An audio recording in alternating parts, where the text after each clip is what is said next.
But if you're going to talk about food, I can get into it. I don't know what kind of brownies you're thinking about.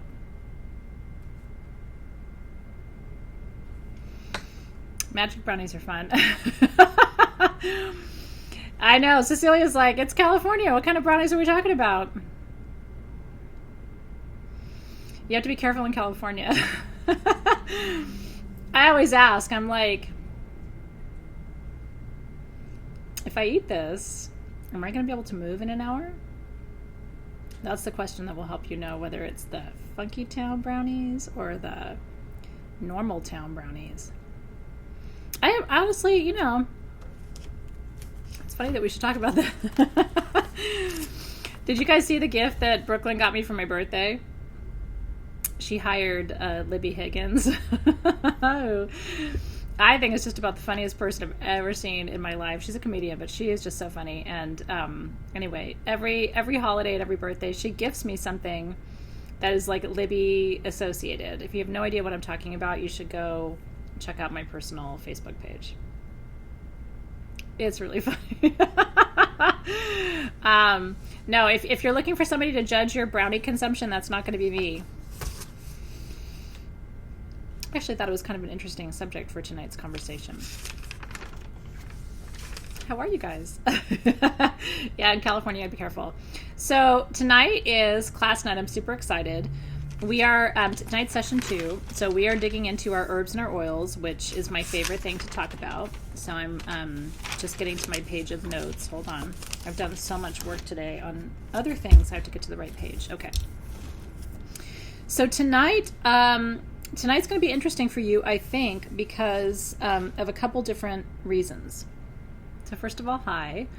Is anybody joining tonight for the first time? Like, is this your first Soul Shift class? I always ask that because it's like, it's good to know. It's good to say hello. It's good to welcome you. I know. Well, listen, and if you come to Denver, let me tell you something. It's a green state. So if you ever haven't had a magic brownie and you come to Denver, that may be your chance for you. Yeah, so your resinoid oak moss is solid at room temperature, darlings. But you know what's nice about that? It's real. And I don't have to tell you it's real, because if it was fake, it wouldn't be solid at room temperature. So if you want to soften it up a little bit, I'm glad you asked, okay? If you want to soften your resinoid oak moss and make it more mellifluous, more kind of like honey as opposed to like the thickest molasses you've ever seen, what you want to do is create a double boiler. Look at that. Hey, Karen McAfee, how are you? Congratulations and welcome. We're happy to have you. And it's Onyx First Class 2. I'm thrilled to have you. So just know that we're celebrating you today if you're new. Bailey says hi. Okay, so what you do, you can put it in your bra, but you can also heat up a cup of water. Just like I don't know. I mean, I don't like to microwave things because I don't think it's good for your health. But, you can put on a kettle and you don't have to boil the water. Just get it warm and just sit your vial in the warm water and it'll soften it so you can pour it more easily. Isn't it fun? Okay, so resinoid oak moss is one of the essential oils in your August Mesa. So that's why they're asking about it. It's one of the things we're going to talk about tonight. I'm so glad you guys are here. And Paulette's back after a little absence. So I have a couple of things I want to tell you tonight that really came through in meditation today and felt like good medicine for everybody. Truly, okay? The first thing is, helpful to know. So it's like unique, but with an A. So it's Anique. Anique. Because I like to pronounce people's names correctly. People have called me, Athena is phonetic, right? Like, it's not a struggle to figure out Athena from my perspective, but people will call me Athena, which there's no I, like it's an E, right? But I'm gentle with people. I also think to myself, did you take mythology in 4th grade? Because most people do, and it's like Athena's the goddess of wisdom. But I still have people going, Athena, when they see my name, and I'm like, it's an E. It's a long E, right? Anyway, but some of your names, you have to Anique. So it's Anique. Like Anique Goutal. Anique, do you know Anique Goutal perfume? If you don't, I'm introducing you. Anique Goutal is one of my favorite perfumers from France. And so now I will never forget. If it's Annick, and if you don't know Annick Goutal, go research. Goutal. I love French perfumers because they're masters of the craft, and they use essential oils, and it's real perfume. So Annick Goutal. So you're Annick Gouret, which I assume, did I pronounce that correctly? Kind of like Annick Goutal. Do you know Annick Goutal? Fantastic. So we are we're already friends. If you don't know Annick Goutal, the only perfumers that I recommend in the States to people who are like, I want a really good quality perfume that it's made with essential oils. In the U.S., you have Jo Malone, and you have Annick Goutal. Annick Goutal is more old school, and Jo Malone is more sort of modern. But those are the two essential oil-based perfumers in the United States that I trust. Yeah, and Dietz gets pronounced a lot of different ways. My husband's last name is Meislich, which I didn't take his last name, my husband. It's an interesting conversation for us at some point, because I knew from the time I was very little that if I ever got married, I was never going to change my name. And it wasn't just because my dad didn't have any sons. Like my dad never said to me, hey, I don't have any boys. So here's what happened. Are you ready? This is a fun story for you. I don't know how we got here, but I'm glad we did. So my dad did not have any sons. I have a stepbrother from my mom's first marriage who's older than me by 11 years. But my dad had me and my younger sister, okay? My uncle didn't have any children, and all of the rest of the Paracas siblings had girls, okay?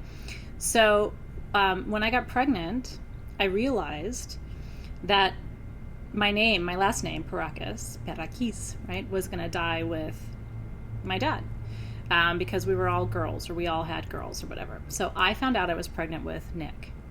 This is a really sweet story for you to hear. And so Dave and I talked about this, and I said, he's the first male grandchild, and there are no Paracases left. But there are lots of Meislichs, which is my husband's last name. And Dave looked at me and said, we should give him your maiden name, so it carries forward. And so we decided to name my son Nick Paracas, which is my dad's name, so that it makes me weepy, so that my dad's name would carry on, because the other line had lots of boys. They all had boys. In the Meislich line, my husband's line, I don't know what it is, but like it's all boys. And in the Paracas line, it's all girls. Right? Yeah, no, I call him Paracas, right? I scream at the baseball games, Paracas! So anyway, Zoe and Nick, their last names are Paracas. And not because I'm a single mom, but because my husband was so gracious that he wanted to make sure that my dad's name did not die with him. Isn't that amazing? And here's the other really funny story, but it's so much my dad. All my other relatives spelled Paracas with one R. My dad, when he came to the United States, he was really nervous. He's just like Nick. Nick gets nervous and anxious. He has really bad anxiety, and it comes from my dad.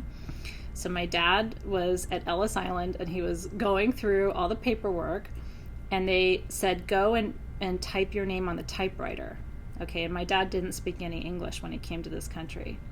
If you ever want to know why I love my husband as ferociously as I do, this helps you understand what kind of person he is. Because that is, I don't even know what that means for a man, but I remember just being like in awe of him for saying it first, okay? So they told my dad to go to the typewriter and type his name. And he was nervous, and so he hit the R key twice, okay? It should be Paraki for a woman, right? Like it should be Peraki. So he typed the R twice. And he was too embarrassed, because that's how my dad is. My dad doesn't want to ask for favors or attract any attention. He was too embarrassed to tell them that he'd made a mistake. And so my uncle, who also immigrated at the same time, my aunt, who came at the same time, both spelled theirs correctly, but my dad did not. And so to this day, we have two R's. So my friends who are from Spain and Mexico are like, Berrakis, right? Like they try to make it into like a Spanish name, and it's like, no, it's Greek. And we're not, where just my dad was nervous and he hit the R twice, and he was too embarrassed to tell anybody that he did that. And so we have 2 R's in our last name, and everybody else has 1. Isn't it funny? So all these immigration stories. But anyway, that's my family. Okay. It's good for you to know that, though, because my Greek heritage is important for us tonight. So we are working with Athena tonight, and we're working with her herbs and her oils. I'm going to be teaching you tonight. Isn't it fun? This is, honestly, that story is like an origin story of my family. Like, if you're really going to know who I am, you have to know that, like, I think part of my humility comes from knowing that even my last name is like a mistake. Do you know what I mean? Like, and it's humility. It's someone not wanting to say, excuse me, I made a mistake. Can you help me fix this? It was like, you know what? Forget it. Like, I don't want to attract attention. Isn't it great? And my son is the exact same way. Okay, so I'm going to start out tonight by talking to you about Athena herself. And I'm going to tie it to consulting. And then I'm going to talk to you about herbs and... Luis, you made my night. He said, I see a lot of Spanish in you. No, it's really true. I took Spanish all the way through undergraduate and graduate school, which is why I'm fluent in Spanish. And my professors would always say, Perraquis. And I would say, no, it's Paracas. My dad just spelled it wrong. I know. We will. We're not started yet. So I want to give you a lay of the land. So tonight we're going to talk about Athena. We're going to talk about strategy. We're going to talk about leadership. And then we're going to talk about herbs and oils. Because our craft, which is happening at the end of the month, is incense making. And so that's what we're going to be doing with this. And it's never been more important in any other month for you to know what your herbs are and what your oils are. Because you're going to have to make some choices, right? You're going to have to make some choices about what you incorporate into your incense blend. You can put it all in there, but you don't have to. And after tonight, I want you to say, you know what? I'm going to say yes to the resinoid oak moss, but no to the neroli. Or I'm going to say yes to the dogwood, but no to the white oak, or whatever, because you're going to know what the properties are of these different ingredients. Oh, that's so great. Well, I appreciate that, you guys. Thank you for your feedback. It really means the world to me. Okay. I'm going to show you something. Do I have my little whiteboard? Let me see. I don't. Okay, let me show you my shitty notes then. I try to have my... Bear with me, okay? Your symbol for this month is the square, okay? Can you take a minute to look at my notes, because then it'll make sense to you, okay? Your symbol is the square. I'll tell you why that is in a minute, okay? I've drawn a square here. And I've turned it so you're looking really at a diamond. So each one of your herbs and oils tonight corresponds to a direction. There are 2 for north, 2 for east, 2 for south, and 2 for west. Okay? So if you want to make a perfectly balanced incense and perfume this month, you're going to include all of the ingredients. But let's say for your healing, you need more northern medicine. You need to be more grounded, more stabilized, more protected. You might focus on those 2 and then minimize the opposite influence. Is this making sense to you? So if you want more north, you do less south. If you want more east, you do less west. Okay? But there's a method to my madness. I wish I had a prettier way to show this to you, and it's just my own handwritten notes. Okay? Okay. So I'll walk you through it, but I wanted you to see the image of it so you understood where we were going. Okay. I haven't done that before with you, so it's a little different, and that's why I wanted to talk about it tonight. So let us... Class has begun. Session 2 of Soul Shift is in progress. I'm going to smudge just a little bit to bring us into present time. Does it make sense? Yay! Well, it's okay. And what you guys can do, I don't have like substitutions. It's too hard for me to figure out substitutions for the Mesa ingredients, and it would be too distracting. But use your intuition. Do you know what I mean? Like if you don't have the Mesa, ask your spirit guides. I want to make a 4-directional balanced incense this month. And so what would be best for south? What would be best for north, right? Amy's like, I would whip together a slideshow, girl. And I would kiss you on the lips for that. I'm not that professor. But you know, it's really funny. When I was a teacher, I used to, all my colleagues did PowerPoints, and I didn't. I was a board person. I would go and draw on the board, and I would tell stories. And my students would always tell me, we learn better from you without the technology, because I forced them to listen. They didn't have, I never had like the computer up on the screen where I'm like clicking through the slides, like, and now we're on slide 3. Like, people tune out when you do that. They just print it out and think they just can memorize it. But when they have to listen to you or look at a drawing, they pay attention. So that was kind of my secret weapon. I was a storyteller when I was a teacher, and very little has has changed. Technology is a beautiful thing, but we can get lazy with it. Do you know what I mean? It's like we end up thinking that it's going to do our thinking for us, and we still have to do the thinking part.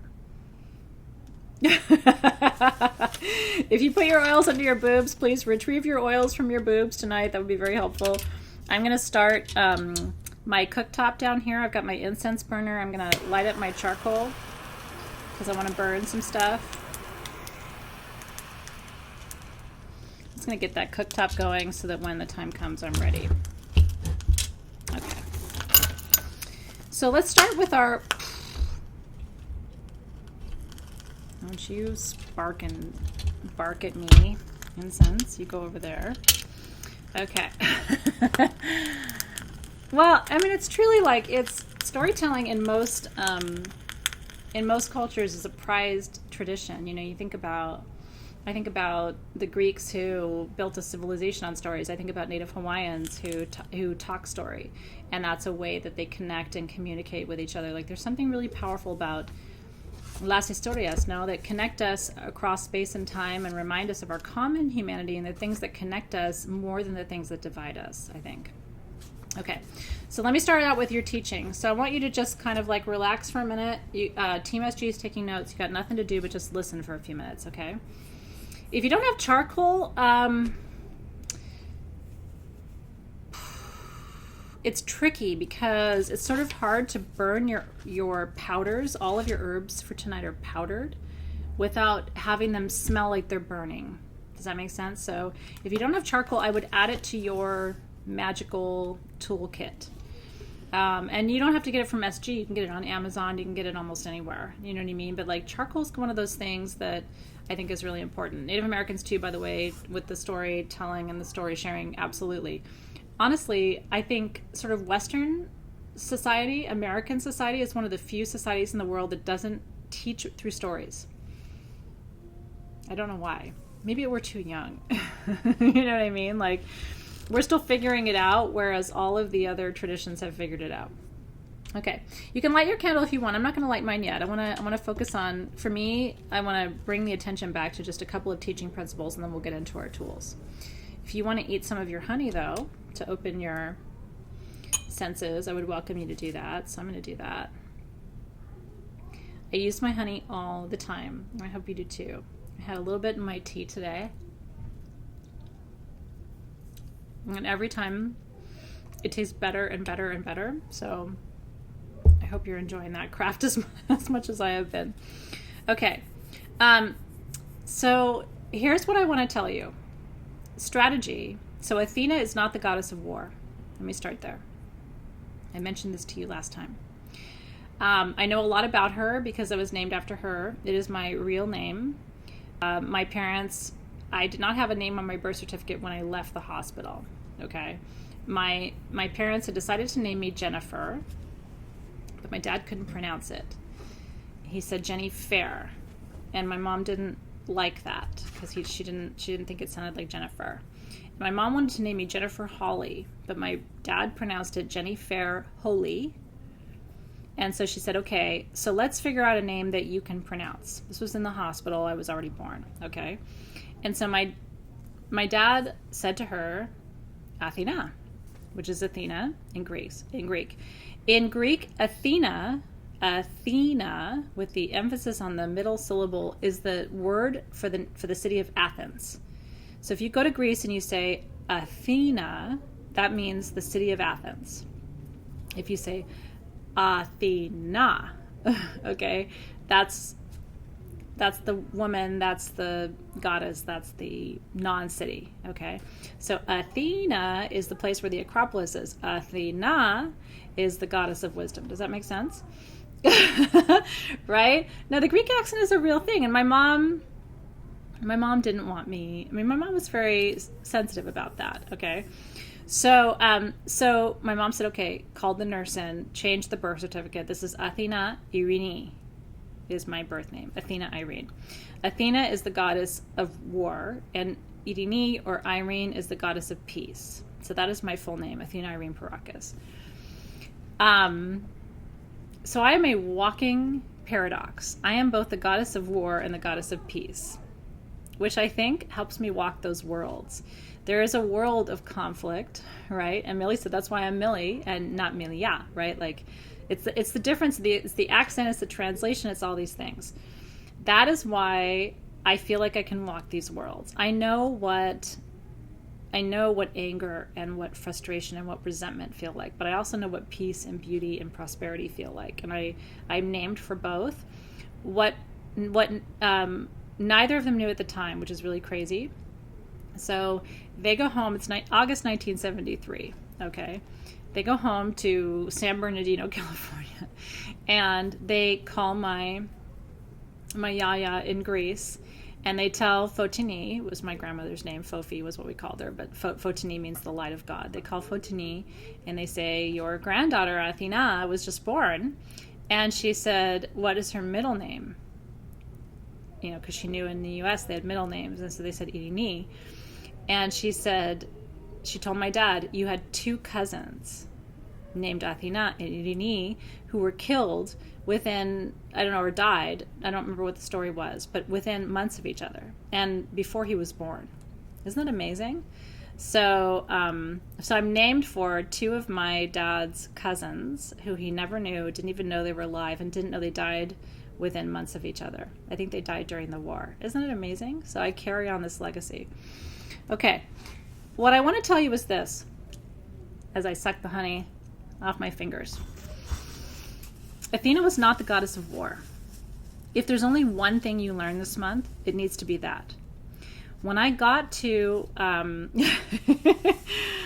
don't think my life's that interesting to write a biography, but you know, there's like some fun stories, right? Like I think of people who've written these big autobiographies, and I think that's a life that you document, right? Like my life's kind of normal. When I got to college, okay, I decided to major in comparative literature and history with a focus in the history of Western civilization at UC Irvine. And I had to read the Iliad and the Odyssey in the original Greek, La Iliada y la Odisea, right, in Greek. And so I read the original documents, both in the ancient Greek and translated into English. Athena was a strategist. If you look at what Athena did in the Iliad and the Odyssey with Homer, is she brought him home. He was lost. His wife was waiting for him, okay? And he was having all these epic experiences. And he looked to Athena to help get him home. His focus was getting back to Penelope, his wife, who he knew was waiting for him, okay? And Athena was the one who said, turn this way, not that way. Go over here, not there. Work with this person, not that person. That's not war, that's strategy, okay? And in fact, right, so she's wise, but she's not. Athena's mantra would have been, if you're a good enough strategist, you never need to go to war. Think about the art of war, Lao Tzu, right? You think about these seminal texts that have shaped the perspective of everyone in the West about what it means to go to battle and go to war. And every major text that focuses on the history of war or the art of war or the art of strategy focuses on, if you are smart enough, you never battle. People who battle only battle because they're not smart. They don't know another way. So the goal of all warfare is never to go to war. It's interesting, isn't it? And that's why people chose Athena. That's why Homer chose Athena. He knew if he trusted her, that he would navigate his way through these choppy seas and all these traps and all these things that he was facing in order to get back to his wife safely without ever going to war. That's right. So the best strategy is to avoid war. No one who's wise chooses conflict. Everyone who is wise from every tradition, whether you look at the Chinese tradition or you look at the Tibetan tradition, or you look at the Greek tradition, the Roman tradition, look at today's politics. And this is where I'm taking you, because I really want you to be armed with this information. The goal is to avoid conflict. Conflict is barbarian. Conflict is, I have no other resources, so I'm just going to hit you. I have other resources, right? Like I have my wisdom and I have my wit, and I know different routes through the mountains. I know different strategies to move us through the battle. I can see this conflict or this pitfall, and I can show you two different ways around it so you don't have to go through it. Like that's what strategy is, right? And so that's what's interesting to me. That's the only thing about politics that's interesting to me. When I see people going headlong into battle, or headlong into I'm right, you're wrong, that's yes, that's no, that scares me, because that's not wisdom. That's brute force. And every historian, every major historical figure, every mythological god and goddess who we consider to be the masters of conflict and the art, the art of warfare, would tell you if you end up in battle, you failed. And I want you to take that away from tonight, right? Kapu aloha. Thank you, Bonnie, for that, right? If you end up in battle, you lost. And it's this concept of sacred sovereignty. It's using this. How do we navigate without direct conflict and battle? And can we learn to engage those skills, right? Okay, so when I went into consulting, okay, with this perspective, right, I had finished my PhD. I'd been teaching the history of Western civilization to undergraduate students for a decade, okay? When I went into consulting, and I met with all these senior executives who were trying to improve their profit or, build a stronger team or whatever it was, what I would always bring them back to is, what is the smartest and easiest and most conflict-free approach to produce the results that you seek? Okay? Well, it's true. And Julie Boiselle said, so many feel battle is how you achieve power. Power doesn't speak. It doesn't yell. It doesn't strike. It doesn't strike first.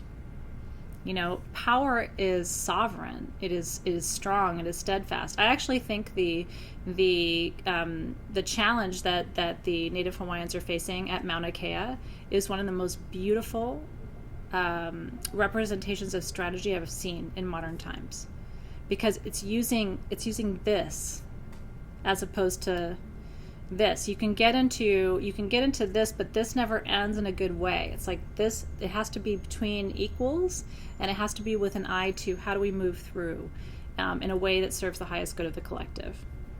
Okay, so here's what I learned from consulting. You ready? This is what I really wanted to teach you tonight before we talk about herbs and oils, which are important too. And let me tell you this. I have taught my children this. And do you know what my son said to me one time? He said, yes, Mama, but sometimes don't you need to, you know what I mean? Like, sometimes don't you need to fight? And my answer to him was, as a last resort. As a last resort. If you have exhausted your intellect, if you have exhausted your foresight, if you have exhausted your diplomacy and your patience, if you have exhausted your self-respect, if you have exhausted the conversations, if you have exhausted every other channel, then yes. But tell me when you've exhausted that. You know what I mean? Like, you tell me when you've exhausted that, was what I told him. Okay. So what I learned from consulting is this. People don't have any plans. This is what blows my mind about Mauna Kea. They have a plan. Okay? Most people, I'm just using that as an example because it's a beautiful example of leadership in real time on our planet that is conflict avoidant in service of strategy. Okay? But there's lots of examples of this around the world. Most people have no plan how they're going to get from A to B. Okay? And so the most important thing you can have is a plan. And what I want to ask you tonight, as we look at these herbs and these oils, we're talking about magic and metaphysics, and I get that. But I'm also here, I wear a lot of hats with you guys. I wear the older sister hat, even if I'm younger than you, right? I wear the friend hat. I wear the teacher hat. I wear the strategist hat. I wear the consultant hat, right? And so it's really important for you to have a plan for how you will get from where you are to where you want to be. And here's what I want you to really hear. Strategy requires a plan. Athena used to sit with maps, according to mythology. And so, right? And so Homer would say, okay, I'm here and I have to get here.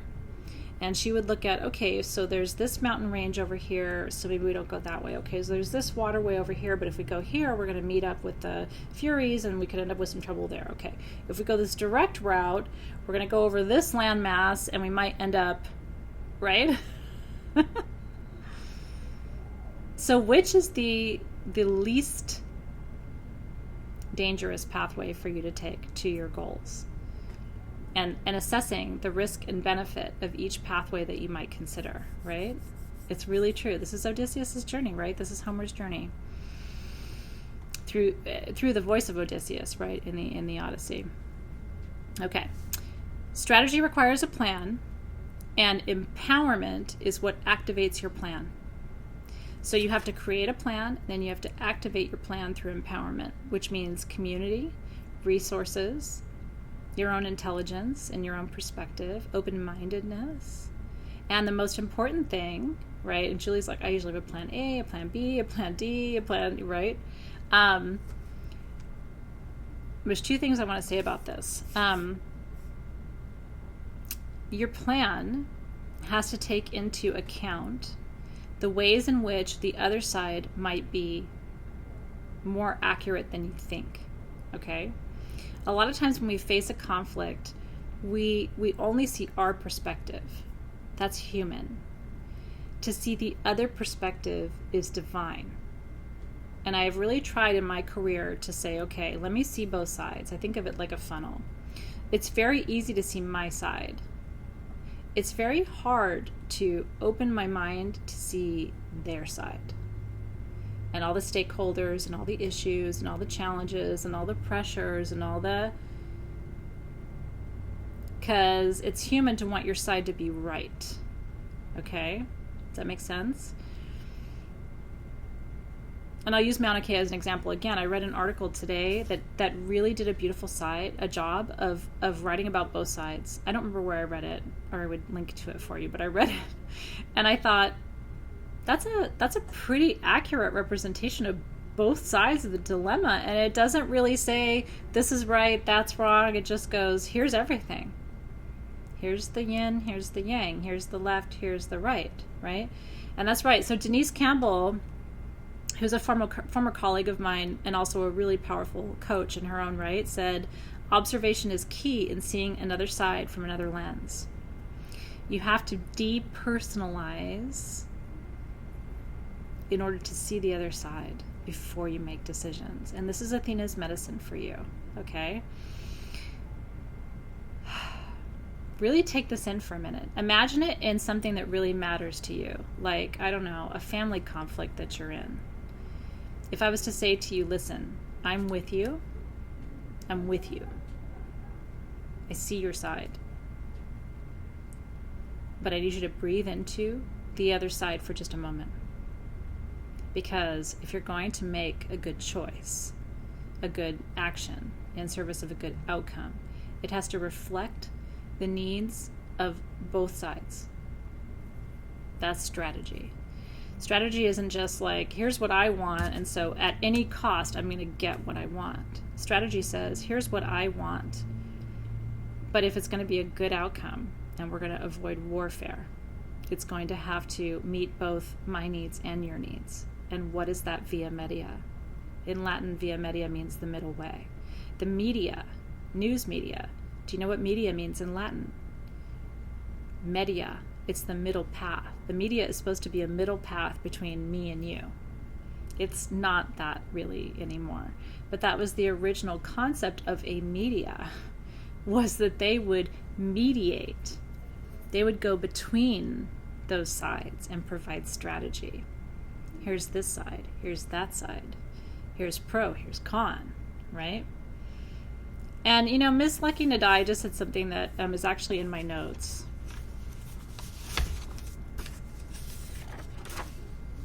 Can I show you this? The word grace. The word grace. There's a delay, so I don't know if you can actually see this, which is why I'm holding it up for a minute. But I really want you to see the word grace is in my notes for tonight. So grace is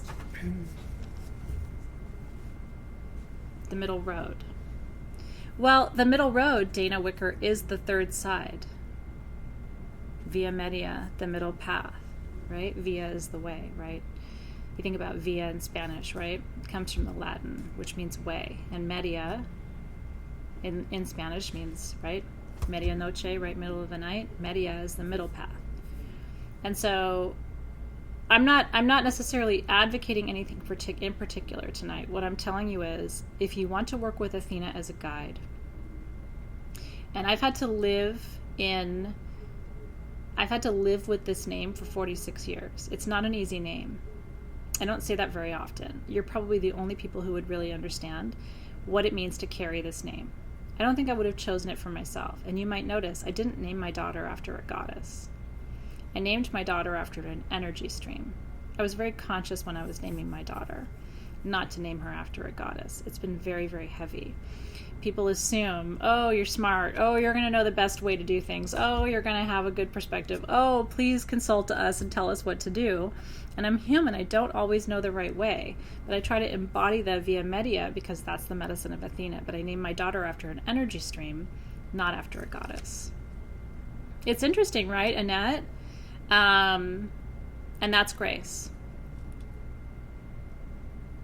That's grace. And I will tell you, I even look at our country right now. I look at our country right now as a mother would. I love it. I want the best for it. And I'm trying to find them via media. Does that make sense?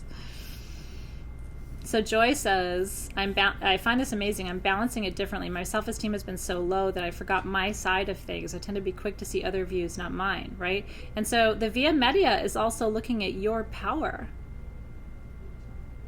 Not giving your power away is part of that middle path, right? Oh, thank you, Kim Sullivan. You made my night. She said, this is really beautiful. If class ended now, I'd feel like I got a full class. So Zoe in Greek, do you know the word zoo? It comes from Zoe. Zoe means life. Zoology is the study of life. A zoo is a place where you go to visit life. And so when I was naming my daughter, I thought, what do I want her to feel in her life? Not be or be held accountable to, but what do I want her to embody? And it was Zoe. It was life. I want her to live life. I want her to feel alive, but I never want her to feel accountable for it, which she would if I named her after a goddess. It's interesting, right? It's very interesting. Okay, so let's dive right into our herbs and our oils, but that's the main thing I want to tell you. Strategy, cue siren. Strategy requires a plan. If someone tells you, I have this goal, but I don't know how I'm going to get there, they have no strategy. That's ding, ding, ding. They have no strategy. If someone says, I want to open a business and make lots of money and be very successful, that's terrifying. If someone says, I think I'm really gifted when it comes to reading cards for people, and I think I should be a reader so I can help people, that's brilliant. I can come up with a strategy for that. But if people are like, I just want to be really, really powerful, it's like, that's not a strategy. That is not a plan. That is not like, here's what I do and how I'm going to bring it forward, right? That's right, Eileen, it sure does. No, you're fine. Zoe actually prefers, Zoe's funny. I spell it Z-O-E because that's Greek, but a lot of people spell it Z-O-E-Y, which she prefers actually. And I'm like, Sorry, darling, you're Greek. I'm not going to put a Y on it. That's not a Greek spelling. Okay, so we are going to dive right in. We're going to start with our essential oils, and we're going to make our perfume first this month. So I'm going to move my herbs out of the way. And I have so much to tell you, and I'm so excited to tell you. So we're going to start in the East with your carrier oil. And I've never spent that much time on a carrier oil tonight, but tonight's carrier oil is really relevant. Okay, so we're going to talk about it a little bit. I'm glad you guys are enjoying this. This is really important, and it's important for you to think about more broadly. It really, really is. And again, a lot of what I'm telling you tonight is second nature to me because I've grown up this way, and I've had the expectation placed upon me that I know how to do this. But it's kind of the key to success is finding that middle path. If people come to you and they're gossiping about somebody, and then you're listening and somebody has a different story, strategy is the truth is somewhere in the middle. Right? So how do I stay in that middle path? Not leaning this way, not leaning that way, but how do I stay in the middle? Okay, so let's start with our olive oil, carrier oil, which is in the East.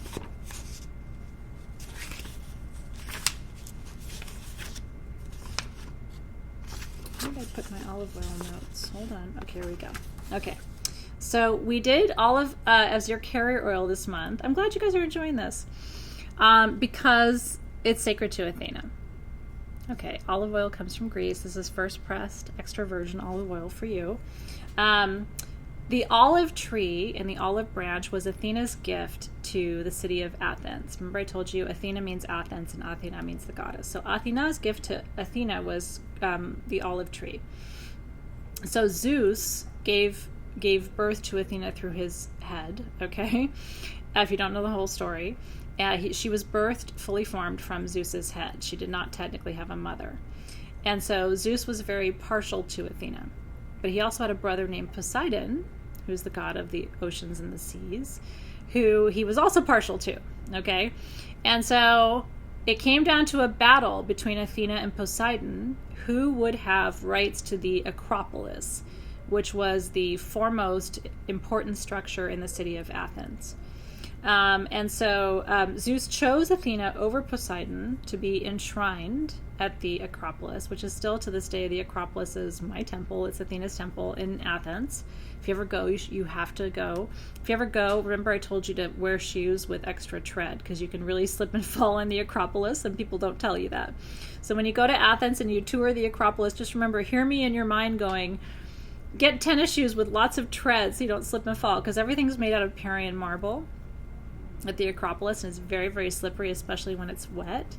And so I'm telling you that so that Emily's like, oh yeah, it's not a glamorous trip to the Acropolis, but I want you to be physically safe because Parian marble, I have Parian marble at home. I could show you. It's beautiful. I have just big chunks of Parian marble. But it is a trek, and you need to make sure you have lots of tread on your shoes to stay safe. So Zeus chose Athena over Poseidon to be enshrined in the city when she produced the olive tree. Now there's a bigger story behind this, so hopefully indulge me while I tell you because it's really important. When I was young, my uncle, my dad's favorite brother, married a woman who's Persian from Iran. And it was really funny. She's so beautiful and so glamorous. Even to this day, she's 80 years old, and she is one of the most beautiful women I've ever seen in my life. And I've always idolized her. But I remember my dad saying, Xerxes comes from Persia, from Iran. You have to know that Xerxes, who was the Persian king, destroyed a lot of Greece. Okay? And so Xerxes actually burned the Acropolis. Xerxes was the ruler of Persia. And they triumphed over Greece, and they burned the Acropolis. And the way the Greeks knew that they would persevere beyond Persian conquering was that one day after Millie's laughing because she knows this history. One day after Xerxes had conquered Athens, they found an olive tree, and even though it had been burned, there was a little tiny, a little keiki, right? Like a little seedling that had burgeoned. And so the Greeks took this as a sign that they would recover from Persian occupation. So my dad always says, Your aunt is a beautiful woman, but we must remember what the Persians did to Greece. And Xerxes was, he goes on and on and on. One day I'll get him live to talk to you about Xerxes. If you haven't seen the movie 300, I watched 300 with my dad, and the funniest scene was seeing Xerxes, the Persian king, emerging and on it, and my dad going, Xerxes. You see his face, because he's still, Greeks even to this day think about the Persian conquering of Athens and have strong feelings about it. Right? Anyway, so that's the story for that. So, olive oil. What I want to tell you about olive.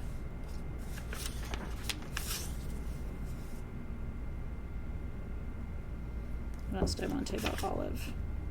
Peace, prosperity, and hope. And remember that the olive tree is what gave the Greeks hope after Xerxes had conquered Athens.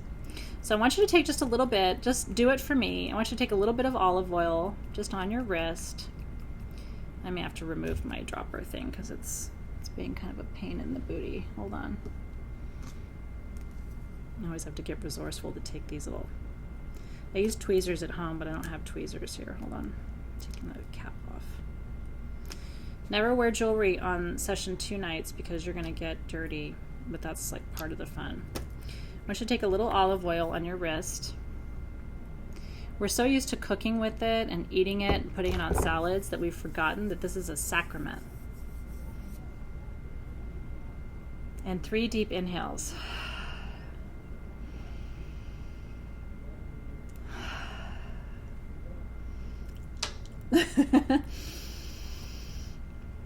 My dad takes a shot of olive oil every day.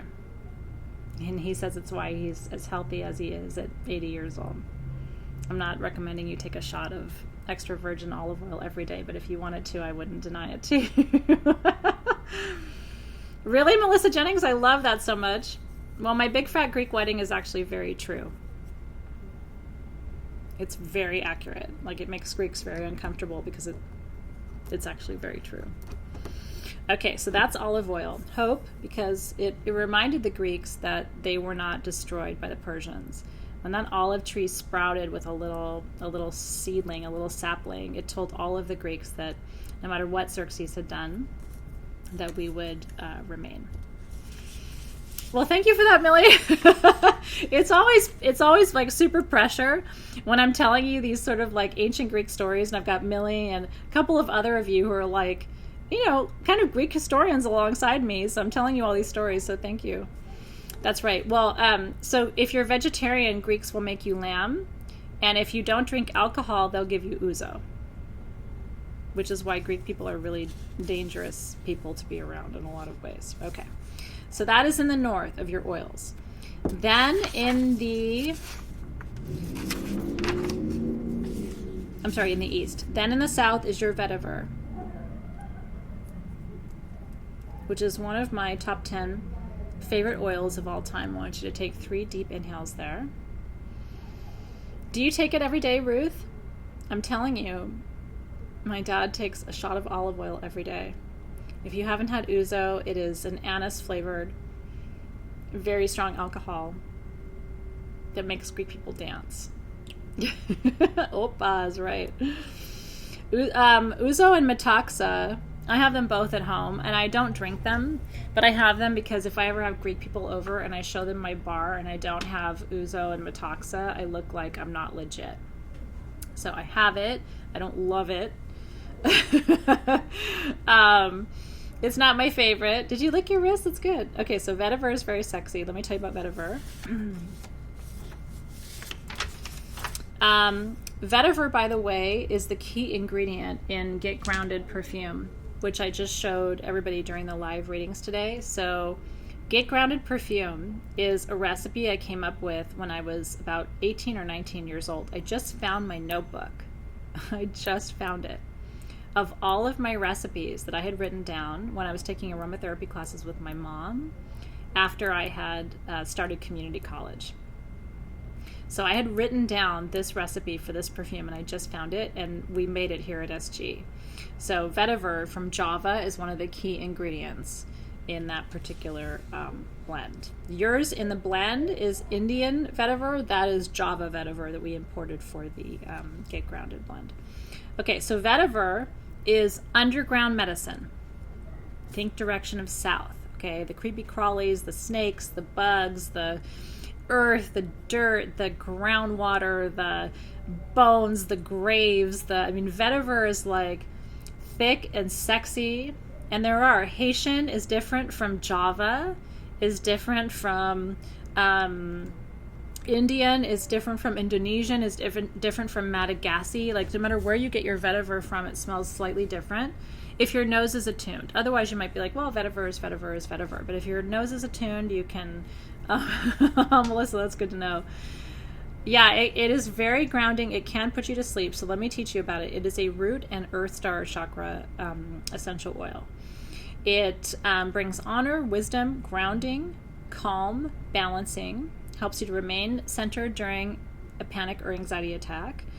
It brings deep sleep, helps to surface unconscious thoughts, connects you to the earth. In India, it's called the oil of tranquility. They really believe that it helps you with sleep, it helps you, it's almost like a sedative in India. So people in India don't see it so much as grounding, they see it as you need to sleep or you're having some kind of insomnia and it supports you. So Cindy doesn't like it. So here's what I want to tell you. You're either going to like it or you're going to hate it. I've never met anybody who was like, I don't know how I feel about vetiver. They either like it or they hate it. And if you hate it, that's okay. Just know that. Louise says vetiver takes him to dusk nights when the sun goes down. I can hear the leaves falling and the bugs crawling in between them, right? Bass note, Andrew Wilkie. Like, and I mean like drop the bass. This is like all the way down bass note. Okay. It is mentioned in the Bhagavad Gita, which is the oldest Hindu book.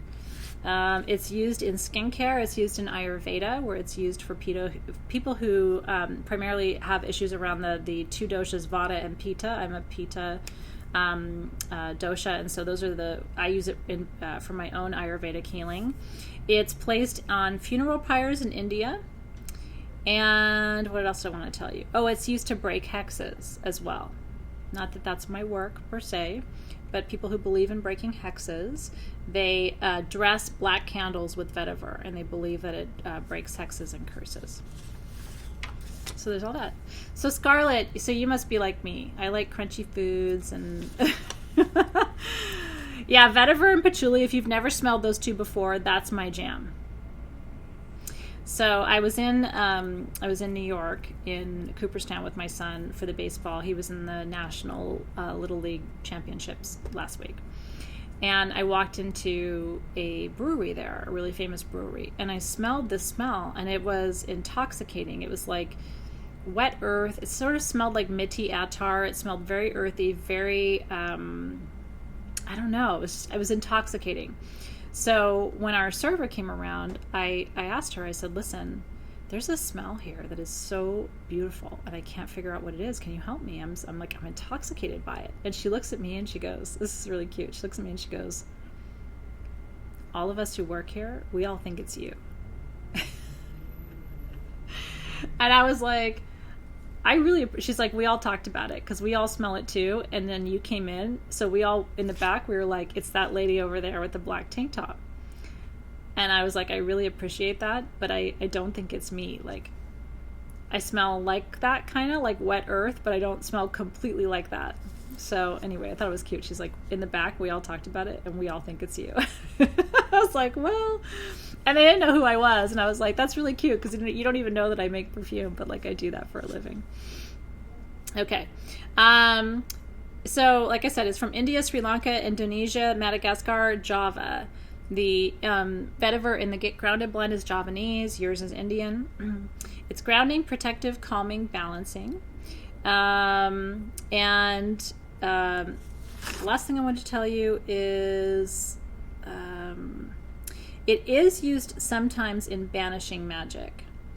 What I want to tell you is I don't do banishing work. And that's something, it's funny, just like I don't really do cord cutting. I don't believe and this is where my belief system kind of diverges from traditional Wicca or witchcraft. I don't believe in banishing energy. If something's in your life, it's there for a reason and to teach you something. And when it's done, it will leave you. So when you banish something, you accumulate karmic debt. Because if you banish something before you're done working with it, it will come back to you in a different form. And I think there's a consequence to that. So anyway, just so you know, you'll hear people talk about banishing, or they use vetiver for banishing, or they dress their candles for banishing with vetiver. And if you ever come to me, I will tell you kind of not the work that I do. And that's the reason why, honestly, in my experience, it doesn't really serve people to banish. Okay, the next oil, which is, so we went north, or east was olive, south is vetiver, west is neroli. Right? Yeah, it is. So Sarah asked, is that different than giving to the earth? So when you give something to the earth and you bury it, you're releasing it back to the earth, but you're not preventing it from being active in your energy field. When you banish something, you are removing it from your energy field. Does that make sense? So burying, releasing is not banishing. There's a line, at least in my experience, and especially in my teaching. And so what you can do is ask your spirit guides to release from you what you no longer need to focus on or think about, and then you can trust it. If the spirit guides take it from you, then you were already done with it. But even when I have experienced major conflict in my life, I've never banished anything.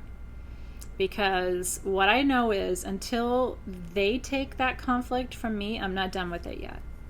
There's something there for me to learn or grow or mature or get better or clearer or something. And I may not like it. I may want to banish something. But if I banish it, the likelihood is it's going to come back to me in some other form. And I don't want that. I want to learn the lesson. I'm here to learn and get better, right? Yeah, so check out Ursula's comment, right? She said, I have had a very hard lesson learned by trying to remove something from my life. It came back in a different way, and the teaching was harder. So what I would tell you is this: if you're working on something in your life that's really challenging right now, and you want to do the work, you want to learn and get better, add vetiver to your perfume tonight. Okay? Because what it'll do is it'll help you learn and move through the cycle faster without accruing the karmic debt that comes from banishing, right? I'm glad that's helpful for you. My 2 cents. And by the way, if you want to banish stuff, I mean, I would never say, oh, don't do something, but I try to teach you from my perspective and also share with you, like, where I think I've made mistakes. And I think the only mistakes I've ever made is trying to release something from my energy field that I wasn't done with the medicine of yet, if that makes sense to you. Okay. Neroli is one of my favorite essential oils on the planet. Citrus aurantium. It is a solar plexus oil. It's aligned to sun sign Aries and Leo, so it's super fire sign, right? It's all my favorite things. It's associated with the goddess Athena. It's known as the beauty of angel's wings or the calming of angel's wings. So take 3 deep inhales there. Vetiver isn't going to cut the cord, but vetiver will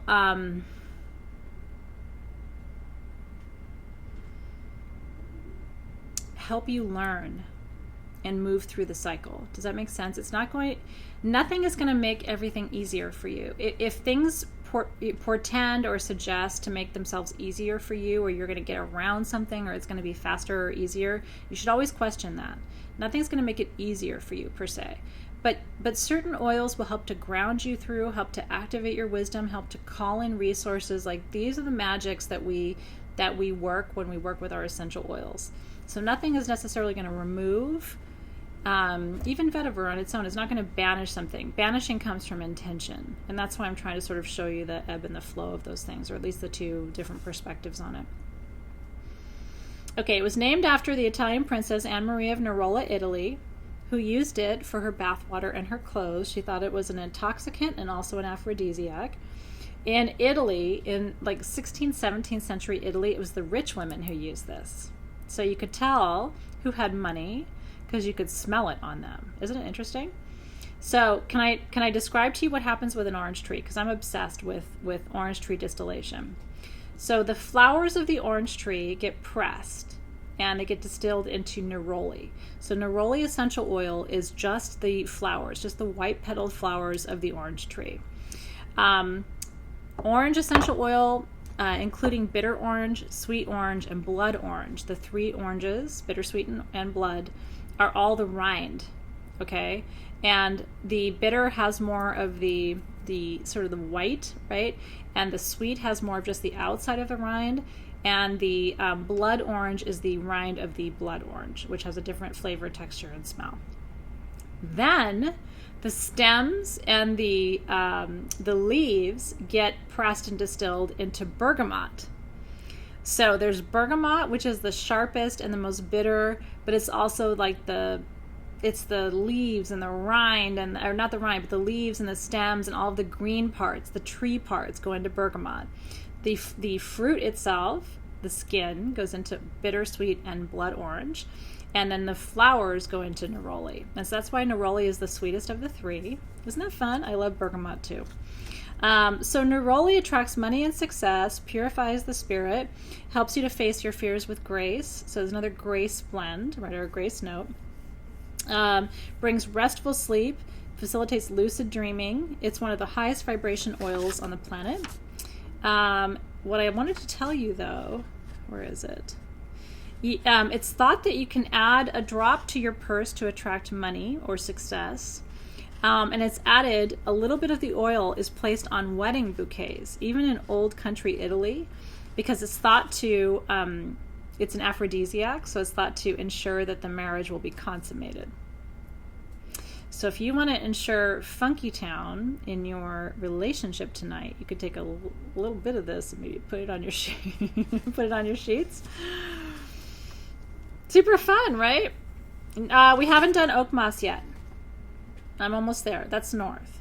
So this is west. Neroli is Western medicine. It's emotional healing. It is an aphrodisiac. It's sexy. It's feminine. It's opening, right? It's think of it as sort of the opposite of olive, right? Olive is all intellect. Neroli is all passion, creativity, sex, connection, passion, money, like all sort of the opposite of what you would think of as an intellectual oil. Okay, the last one, which is the northern oil in your collection, is resinoid oak moss, which is the viscous oil, the one that has to be kind of cooked down. You have to warm it in order to make it mellifluous or easily flowing to make a perfume.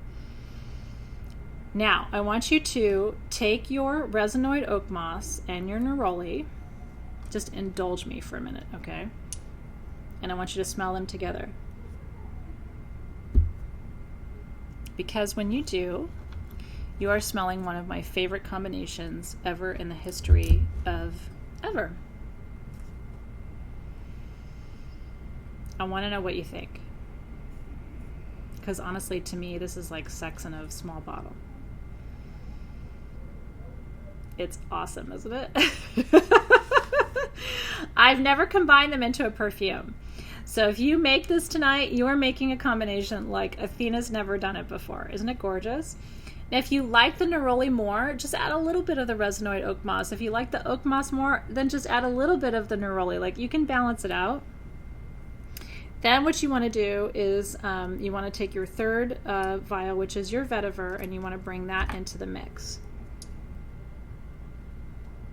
Vetiver, or the neroli sweetens it, right? The resinoid drops it down. The vetiver thickens it, right? Sort of like expands it. Woo! Olivia's like, I think I need to go lie down. It's, yeah. It's beautiful, isn't it? Woo! Okay. So, resinoid oak moss is for entering the dark forest, but remembering you are never alone. It is a lunar essential oil. It has Celtic and Druid roots. And it is the masculine edge of Athena's personality. It's nice, isn't it? Ooh, Dana did vetiver and neroli on her charcoal. Okay, hold on. I'm going to do this. Let me get my charcoal open here. So let me just turn the camera down really quick so you can kind of see what I'm doing. So if you want to play with your EOs, you can put just a little bit on your charcoal disc. Can you guys see this okay? Ooh. Well, that was sexy, how that vetiver kind of rolled out.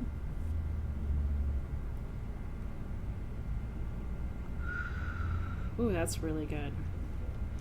And then I'm going to put a little bit of that resinoid oak moss, if I can get it out. I might have to put it in my bra. I gotta warm it up. Put stuff on your boobs, it works. Pardon me. And then a little bit of neroli. Oof.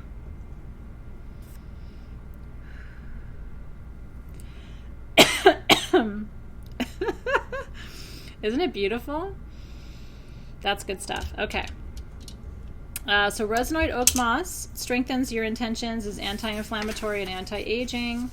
The number one thing I wanted to tell you is that the Egyptians used it in mummification rituals because it's antibacterial, antimicrobial, and antifungal. It's beautiful, isn't it? It's very grounding, very stabilizing. Okay, so what we're going to do now you know what your oils are about, right? I told you the story of everything that's here. I'm missing one. Where did it go? 1, 2. What am I missing?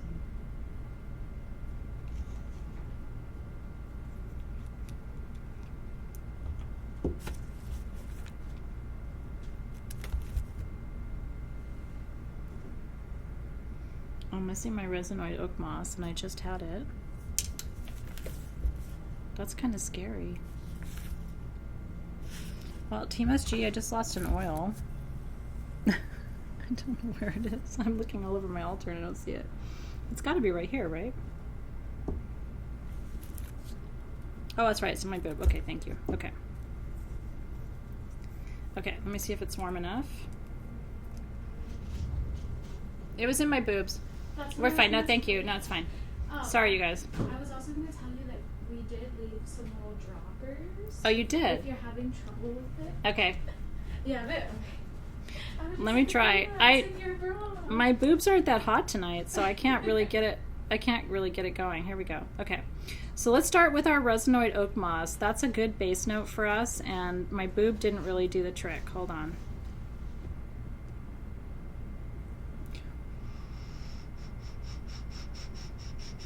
No, seriously, you guys. Honestly, this is what menopause looks like. If you're younger, enjoy being young and having a great memory, because 10 minutes later you don't even know what you did with your oil.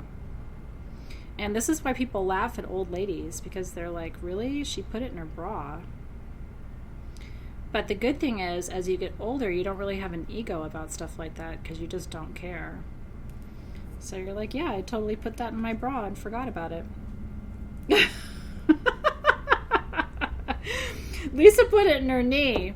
Maybe that's a better spot. My boobs are like not so hot. I really, like, my boobs are kind of cold.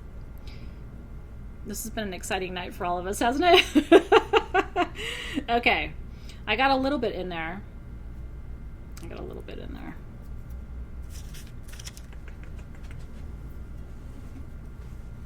No, it's true. That's why the universe makes your ego less of an issue in your 40s and 50s, because if you had still a really active ego, you'd be humiliated all the time.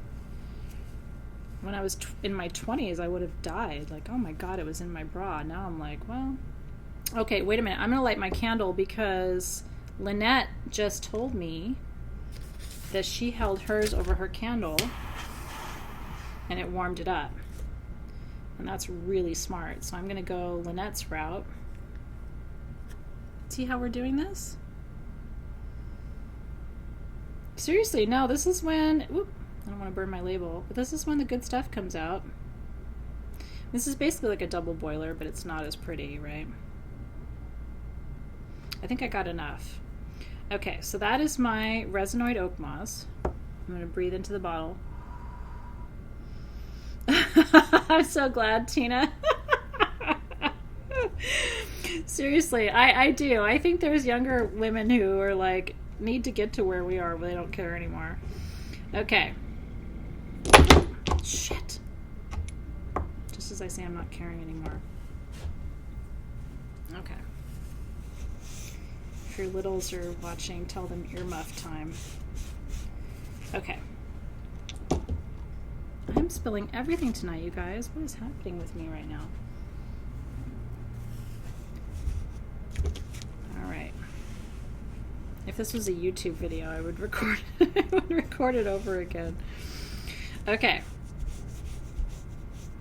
Your mesa soaks up oil like a champ, though, doesn't it? Okay, so here's my olive oil. So now I'm going to go in with my vetiver and do very little of the vetiver. I wish I had a brownie right now. Oh my God. Okay, very little vetiver goes in. I'm gonna do like 2 drops, maybe 3.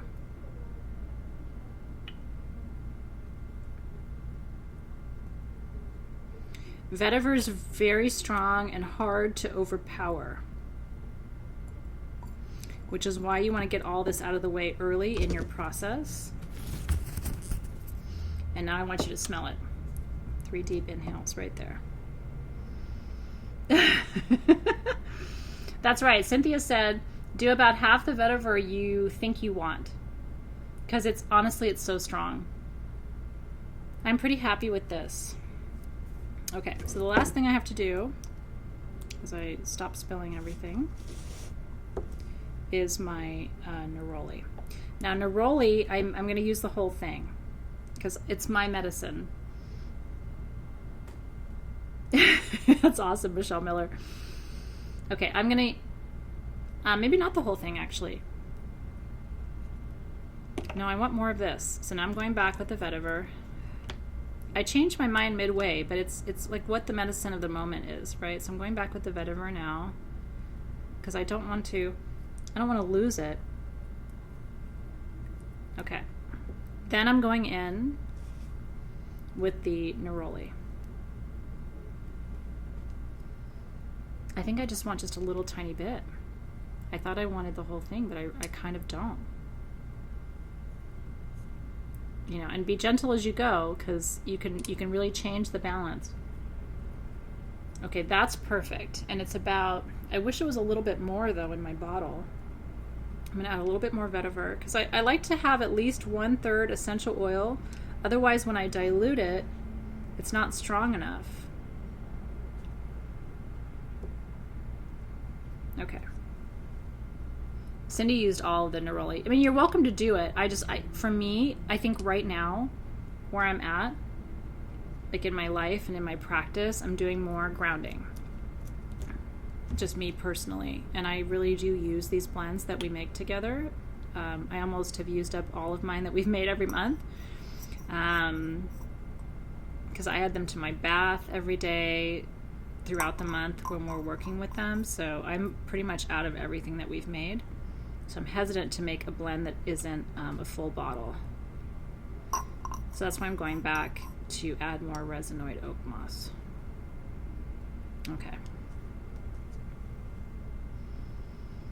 That's right. Well, and lavender is a nightmare. I mean, if you add too much lavender or too much rosemary or too much eucalyptus, those oils will ruin a perfume so fast, and it's heartbreaking, right? Because it's like, you don't want that. That's why I'm very careful with lavender. That's right. Well, April, and try to warm it. I'm using my pipette because we have time things to think about because we're in 3D, but warm it in a warm mug of water, and you'll be amazed how it softens for you. Okay, that's settled down, and it actually needs more neroli.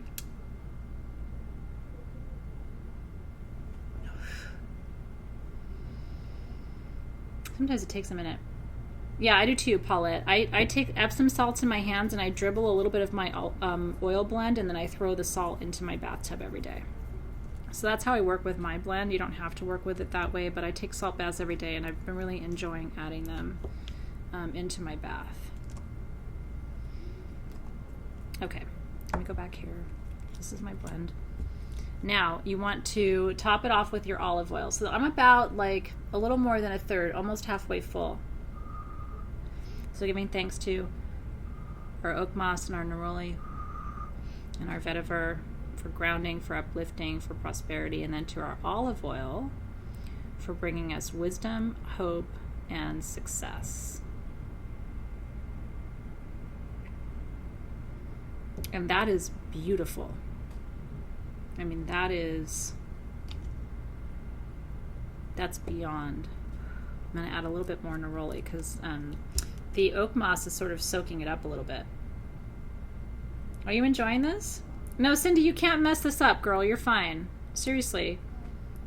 If I was at your house right now, I would show you. You can't mess this up. And honestly, you got to wait 24 hours before you know what your perfume smells like because it has to settle. And you can just keep going back and forth. Like maybe you need more vetiver, maybe you need more. All right, that feels good. And I blow into it because that's my life force, which I think strengthens the connection between you and the oils. And then if my hands are dirty, I like to just rub them on my clothes. Put it on my bra. Okay. And then I like to turn it 3 times. Past, present, future, right? Maiden, mother, crone.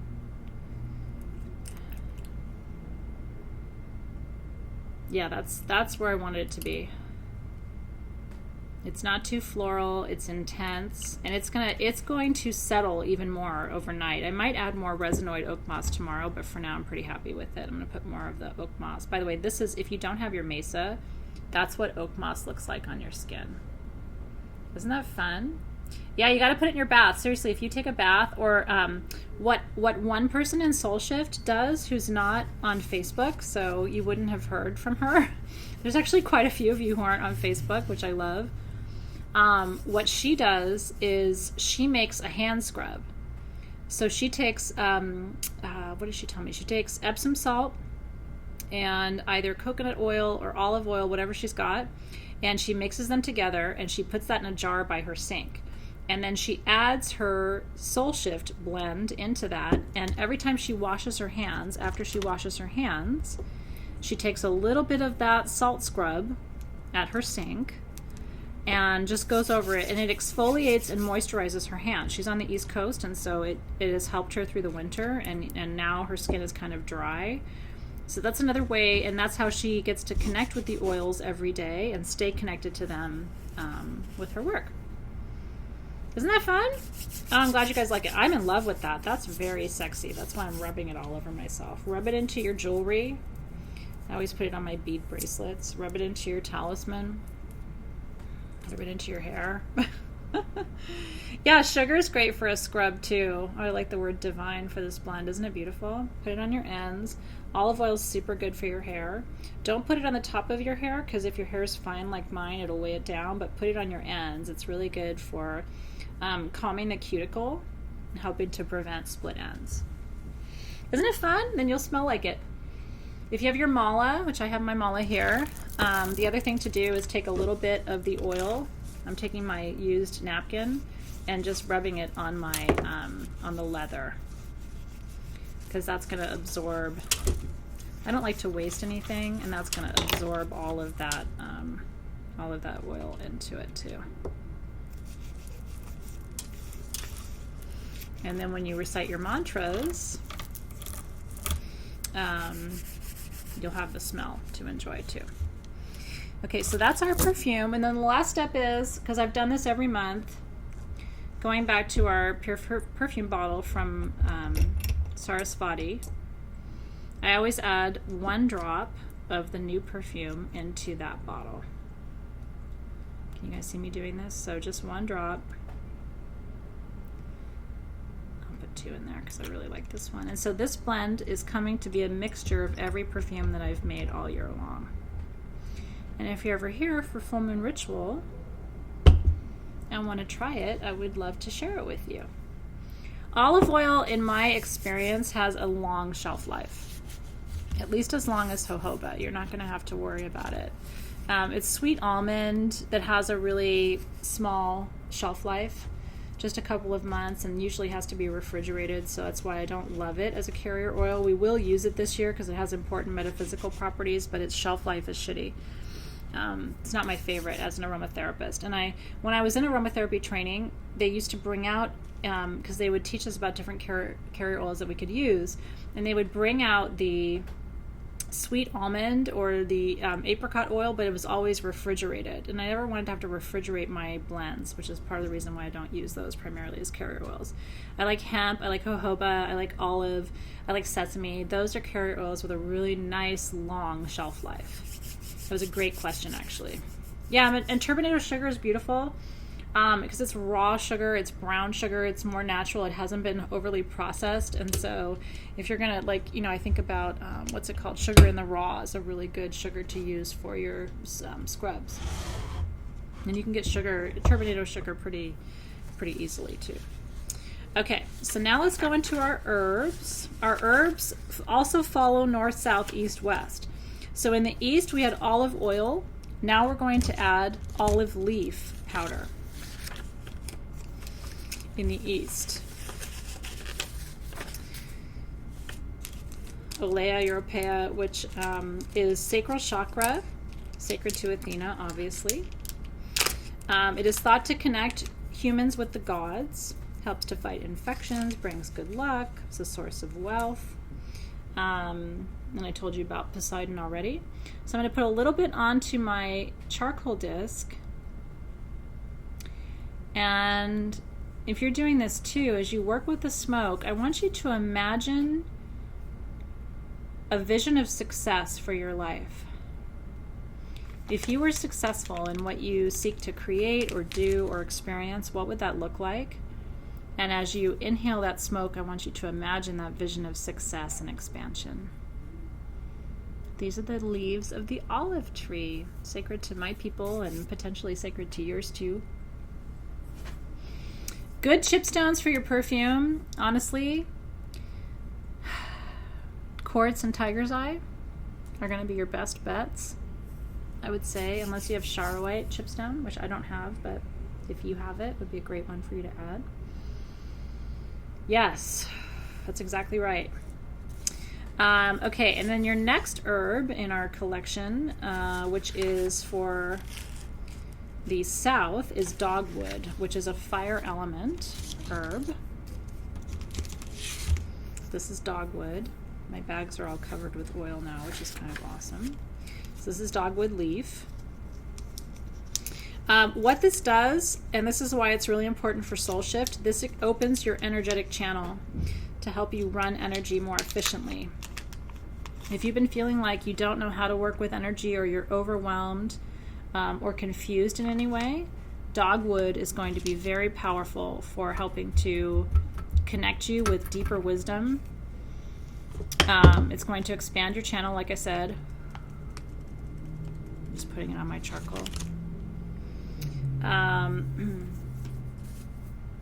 The sweetest story about dogwood, and I don't know if you guys know this story, is it is said that the cross upon which Jesus was crucified was made of dogwood that had grown into a big tree.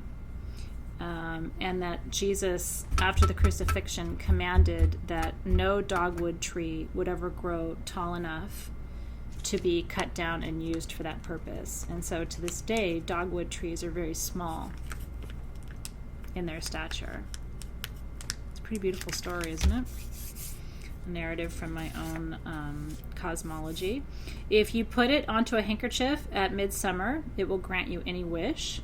And the flowers of the dogwood tree form a perfect cross, which is why that theory of Christ's crucifixion happening on a dogwood cross, that's where that comes from, because the flowers themselves form a perfect cross.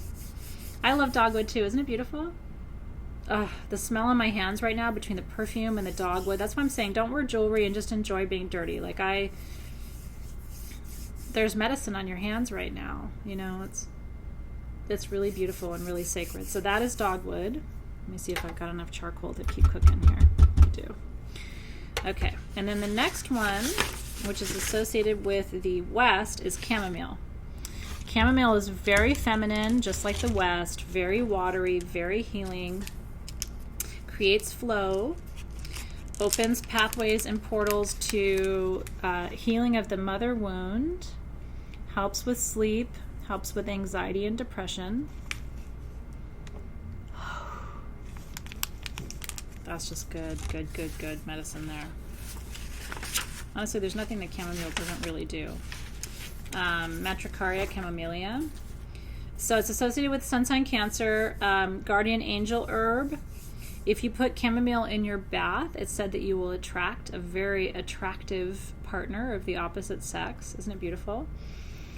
So it's really good for clarity. Like Dana said, she's been feeling confused. It's really good for clarity and for direction. It can attract prosperity. Some people use it again for banishing, and you know kind of where I stand on that. It is also really anti-inflammatory, and it's also a muscle relaxant, which is why people like to use chamomile for aches and pains. So if you've been feeling kind of achy and painy, it'd be good to, I'm going to burn just a little bit extra of that because I really like the smell of it.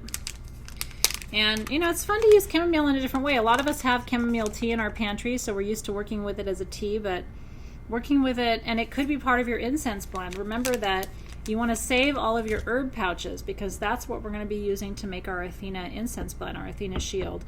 Wait till I teach you about Athena shield in a couple of weeks. I think you're going to really enjoy that. Okay, and then the last herb for the north is white oak, which is the most sacred to Athena. Most sacred tree to Athena.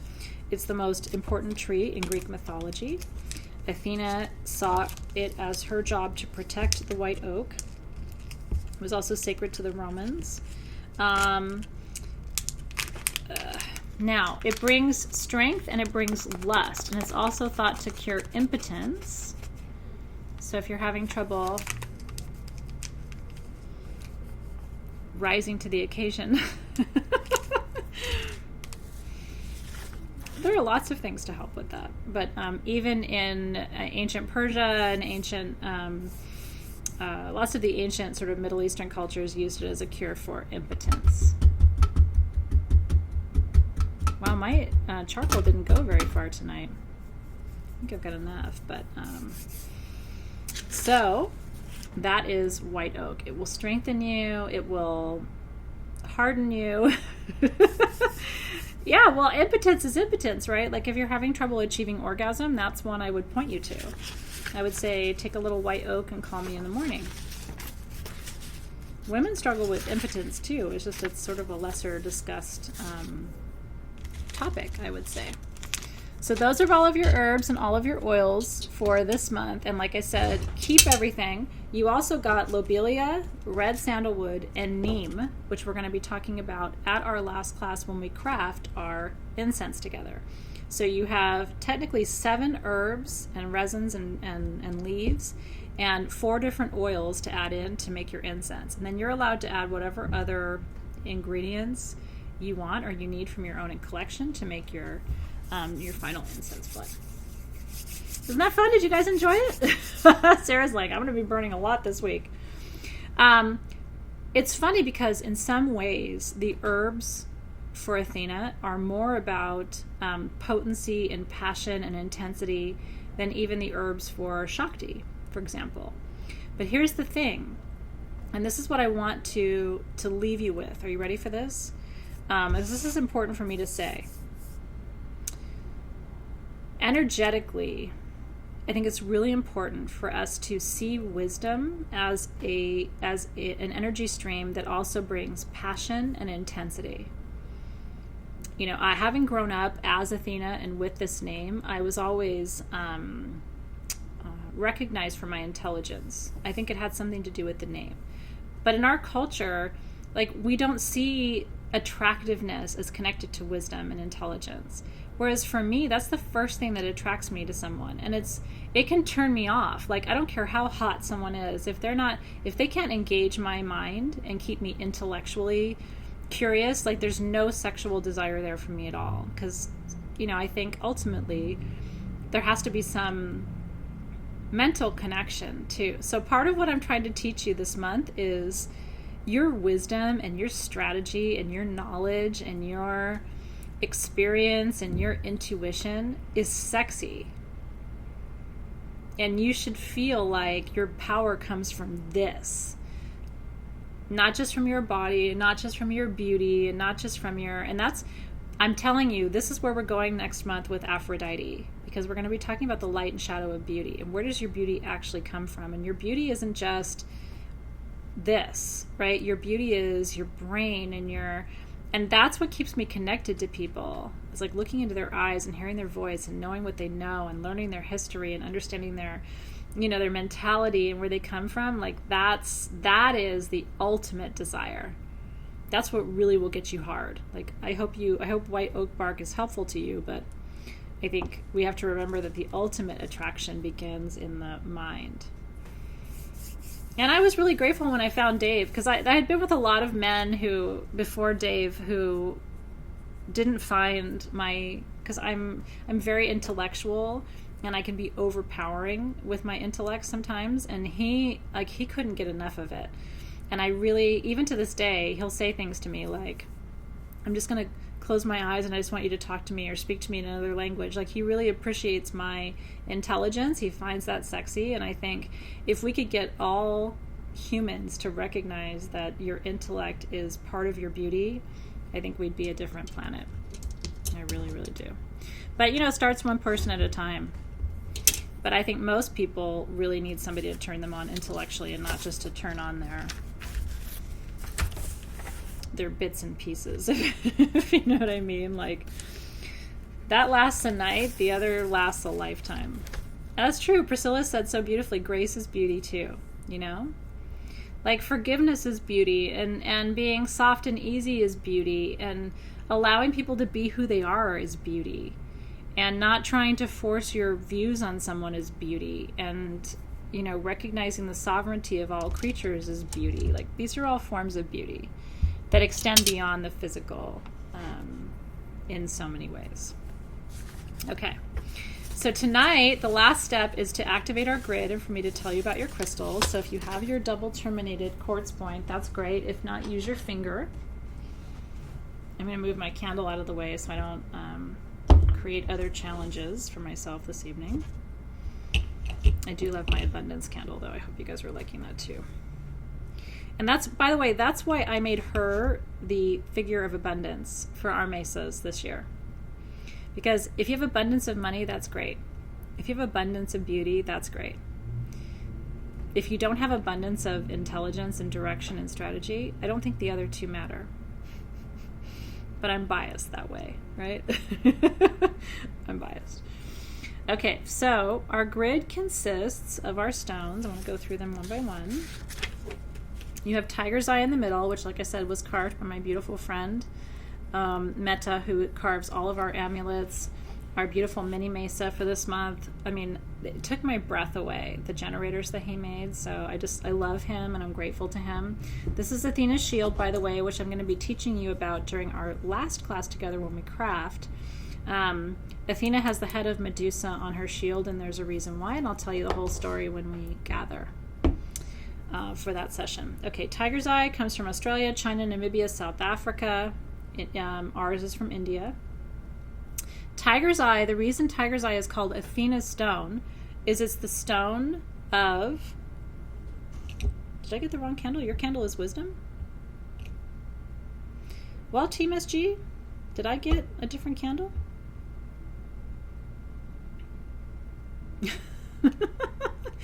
Maybe mine is special. Okay, let me go back though. So Tiger's Eye is called Athena's stone because it's the stone of legal outcomes, accurate legal outcomes. So if you're, involved in a legal matter of any kind, a lawsuit of any kind, Tiger's Eye is the stone that guarantees that you will be successful, that the right outcome will prevail. And so that's why it's called Athena's stone. Roman soldiers used it for protection during battle. Ancient Egyptians also used it for protection. And then the next stone is charoite. And this is one of my favorite stones of all time. Well, you know what? I got a different candle than y'all did. And I don't know why. But we will figure that out. Well, you got wisdom and I got abundance. Maybe I'm sharing an abundance of wisdom with you. Okay, this is charoite. Stay with me. This is charoite. Charoite is the stone of courage for warriors. I have a lot of friends who were former students who are war veterans, in particular Navy SEALs, okay? And because when I was a professor, I taught in a PhD program, and a lot of my students were retired military coming back to get their PhDs and then going back into the SEALs or whatever to do sort of like more senior level administrative work. So I'm telling you this because all of my SEALs, and these are like tough, these are amazing service people who have been through the most incredible, like endured circumstances that you couldn't imagine, would ask me at the time what stone I would recommend for courage, for going through battle in a good way, for staying strong, for, you know, retaining your optimism. And I taught them about Charoite. And even to this day, because I'm still friends with those people on Facebook, they'll write to me and say, you know, I went on this mission and I carried my Charoite, or I have this piece of Charoite and I was thinking about you. Or one of them, I sent him a Charoite bracelet and he wore it and it, you know, sent me a picture. So I always think of Charoite, and I think of my really courageous veteran students who have been through battle, physical battle, and have told me that this is a stone that helps them feel courageous as they go through these circumstances.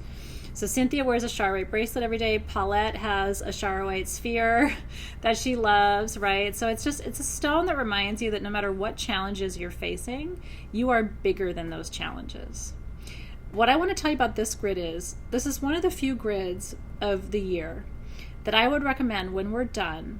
I would actually take this, and just like I did with my Synergy 12 grid, you've seen that one, right, where I glued the stones down, I would affix this grid and keep it somewhere permanent, because anytime you feel like you need support, anytime you feel like you are not sure that the outcome's going to work in your favor, this is the grid you're going to want to activate.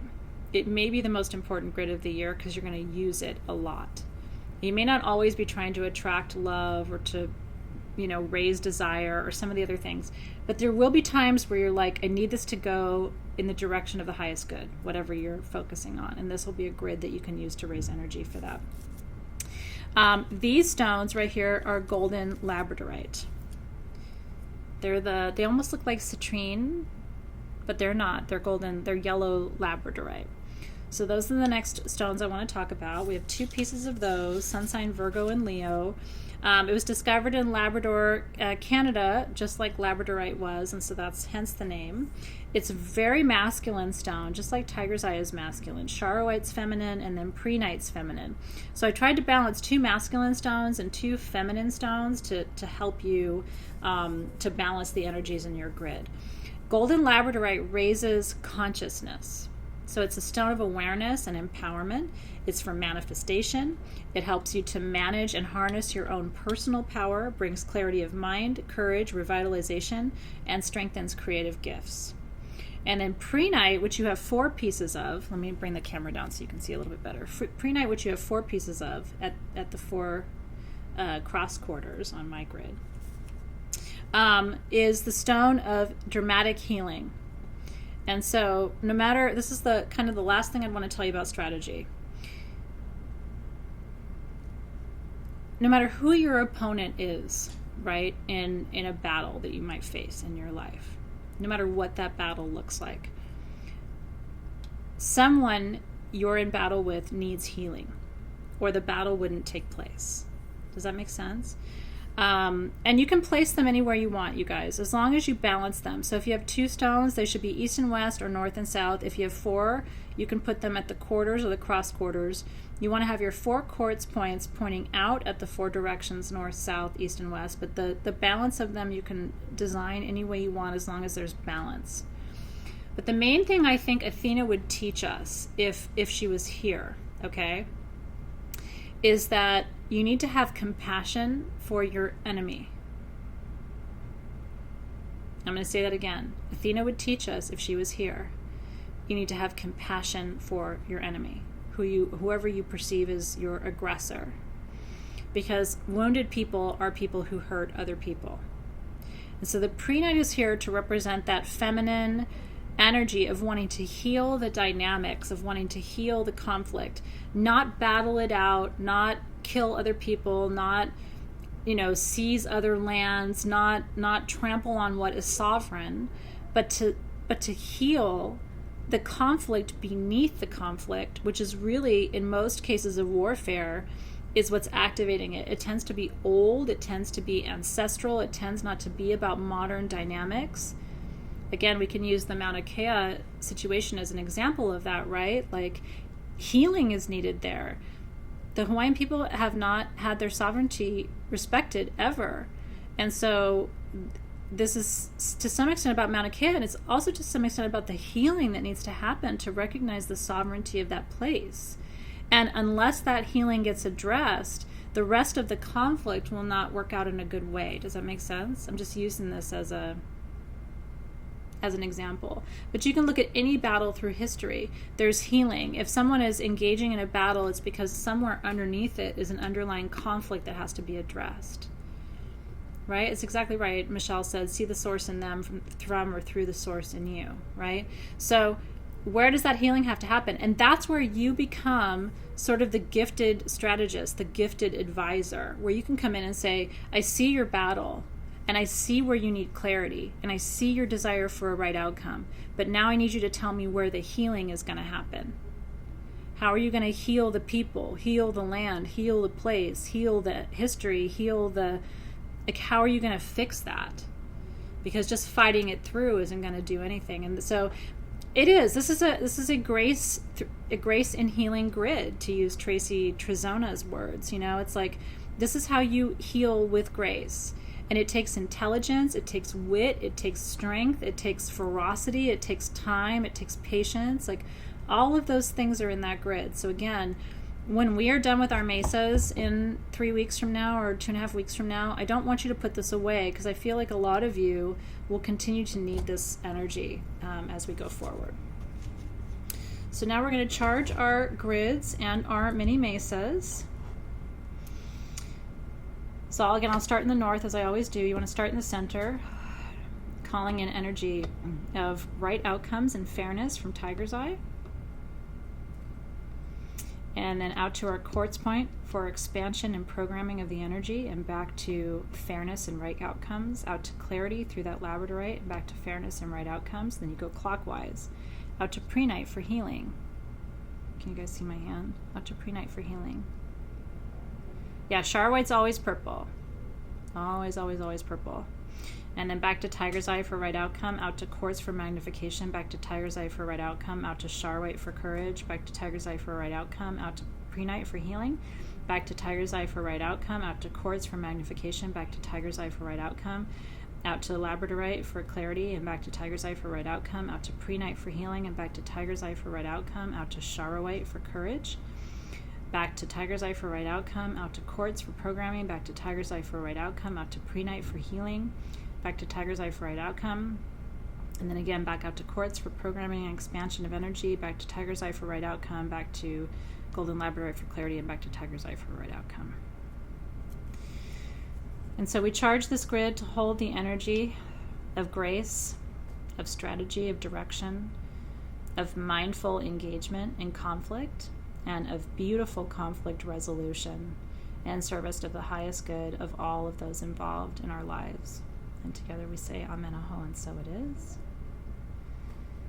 And then we activate our mini mesa. Beautiful Tiger's Eye, again for right outcome, strategy, direction, support. We activate this mini mesa to hold the energy of empowerment and wisdom, driving our strategy this month and all the way through the rest of the year, helping us to have a good plan for our lives, knowing that a good plan is required for a good outcome. Amen Aho, and so it is. Whew. You can charge your perfume too if you want. Charging this beautiful blend.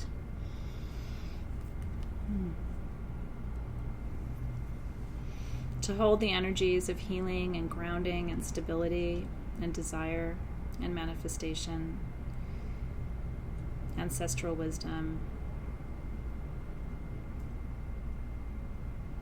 helping us to move in divine alignment with our soul's higher calling, and to maintain our focus, to always remember to have a plan, never to go into battle without a plan, and let that be the medicine of Athena for this month.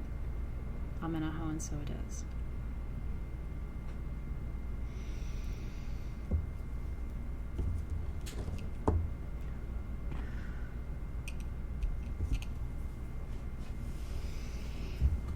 So good. Yeah, Team SG can take it because they take notes, so they can take my little prayer that I just did and transcribe it for you in your notes. I don't write anything down like that. I just do them all kind of like intuitively led now. So, but I'm sure they wrote it down or captured a version of it that they can share with you in a meme. I'm glad you liked it. Okay, so that is session 2 for August. Deb's just like, wow. Well, you know, everything here at Team SG at Sage Goddess is handmade, and my team may have put the wrong label on my candle, which I actually think is really cute. I will tell you something that's really, really true, and I hope this day never comes. Truly.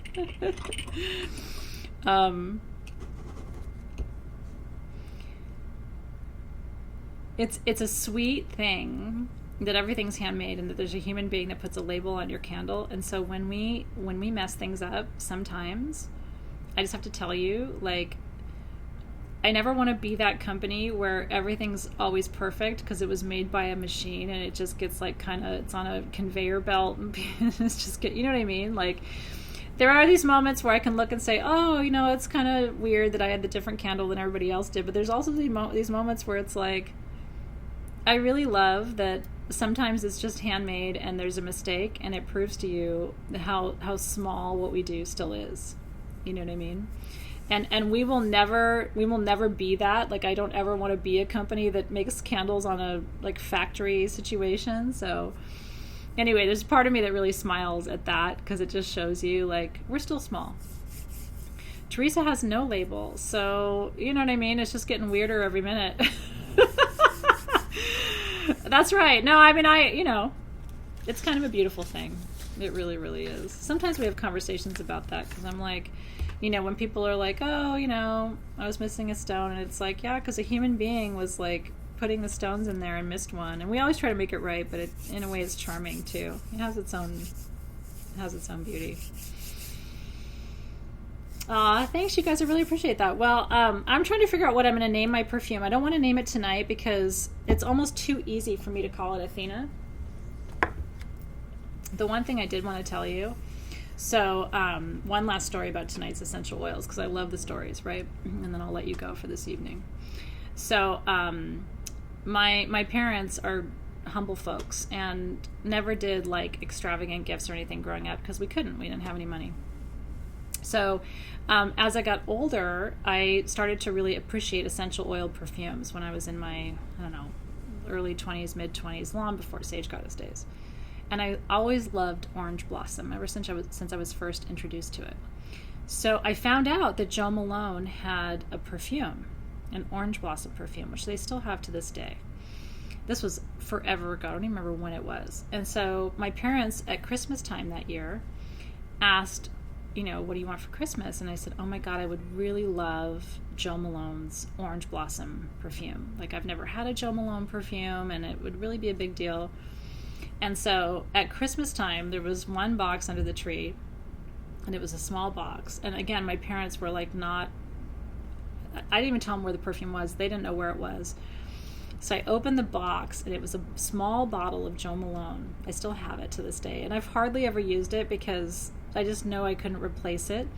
And my mom had them engrave my name on it.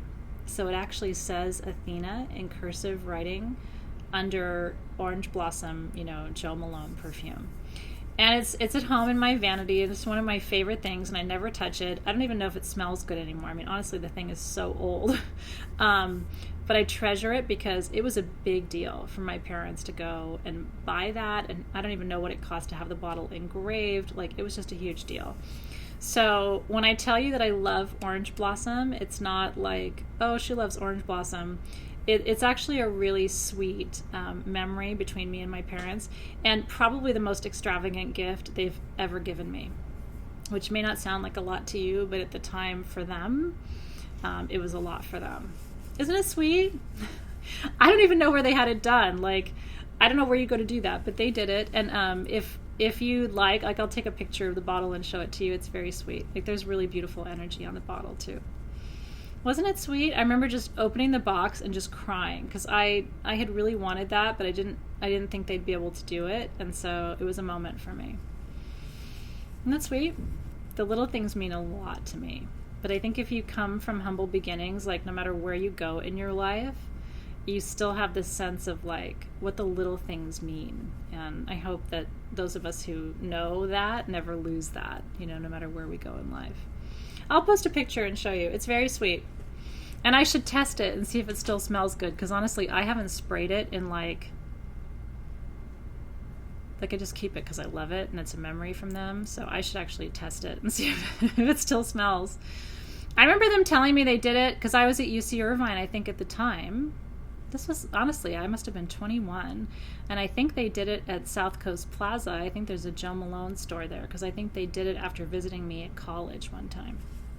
Anyway, 150 years ago or whatever that was. Anyway, aho to the little things.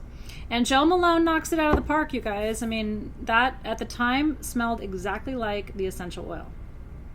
So again, there are good companies in the US who make essential oil-based perfumes, just not a lot of them. And I don't like the synthetic stuff, so I've got good parents, you guys. I was raised by good people. Not perfect people, but really good people. Salt of the earth people. People you would want to have dinner with, to be sure.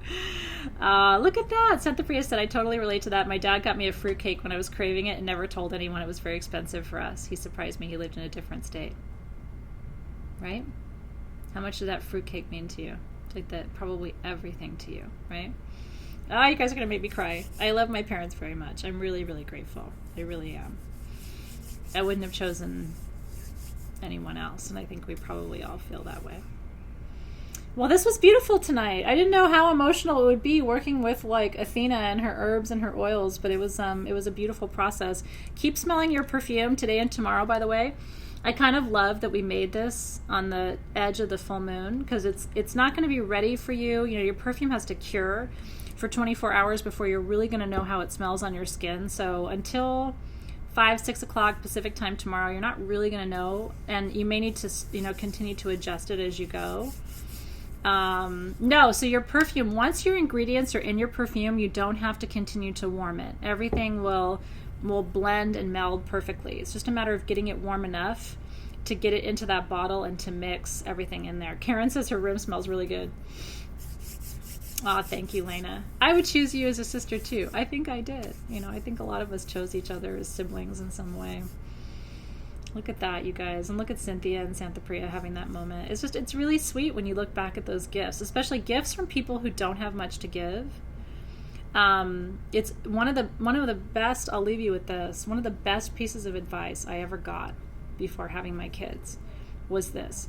If your kids ever bring you something, like a rock, or Zoe brought me a baseball that's in my office that she found in the field when Nick was playing one day, just a random dirty baseball. But she brought it to me and she said, I know you collect spheres. And so I found you a sphere. Like she thought it was, like a gemstone sphere, but it was a baseball. And so I have it with my collection of spheres on a sphere stand in my office because to her, that was the same as all those other round gemstone balls that I had. You know what I mean? In her mind, it was the same. So I had a friend who told me, when you have kids, if they ever bring you anything, don't ever like reject it or say, or like think it's not anything, because kids don't have money. And so they bring you what they can find, but it means just as much to them. And so I've really made a point of always saving like all the things, even the weird things that they brought me. And there have been some really weird things. Yeah, she said spear, not spheres. But she was like, I know you collect spears. And look, I found you a spear at the baseball field today. And I remember just thinking, you sure did find me a spear, little cutie. So anyway, good medicine all around tonight, you guys. I'll hope to that. All right, you guys, enjoy the rest of your evening. So tomorrow is full moon. I need you. I love having my Soul Shift community with me, 6 p.m. Pacific time, online and in person. We will look forward to seeing you then. Aw, Belinda, I'm glad. I hope it's bringing up some sweet memories for you. I really, really do. That's right, Diana. Oh, I love that. Olia said she's naming her perfume Four Winds and that just came to her. I really think that's a beautiful name for it. Because I really tried to show you tonight the magic of the cube and the hexahedron. You know, that's why I chose that symbol for August, because I think Athena represents the ability to be fiery, but also to be watery and to bring in the clearing of air and the stabilizing of earth. And I think she, more than a lot of deities, I think she represents that, striking that balance where you feel the power of north, south, east, and west, and nothing gets sacrificed in the midst of that. So I'm glad that resonated with you. All right, you guys. Mwah. I will see you soon. I'll see you tomorrow for a full moon. In the meantime, have a great night. It was really a pleasure to be with you tonight in every way. I'll see you soon.